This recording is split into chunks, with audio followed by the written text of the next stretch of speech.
કચ્છના કુકમા અને વરસામેડી ટોલ શરૂ થતાની સાથે ટ્રાન્સપોર્ટરોએ વિરોધ શરૂ કર્યો। નો રોડ નો ટોલના સૂત્રોચ્ચાર સાથે ટ્રાન્સપોર્ટર્સ જોરદાર વિરોધ કરતા જોવા મળ્યા। તેમનો આરોપ છે કે રસ્તા બનાવ્યા વગર કેન્દ્ર સરકારે ટોલ ઉઘરાવવાનું શરૂ કરી દીધું।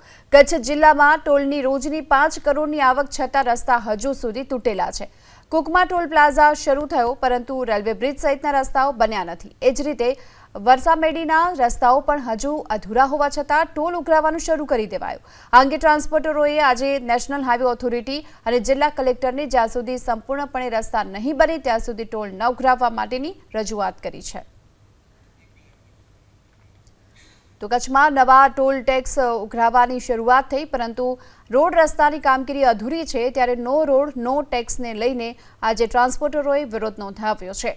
કુકમા અને વરસામેડી ટોલ શરૂ થતાની સાથે આ વિરોધ નોંધવામાં આવ્યો છે કારણ કે રોડ રસ્તામાં હજુ પણ અધૂરી કામગીરી જોવા મળી રહી છે। રસ્તા પૂરા નથી બન્યા અને તેને લઈને આજે આ રજૂઆત કરવામાં આવી। આજે આ સૂત્રોચ્ચાર સાથે વિરોધ કરાયો।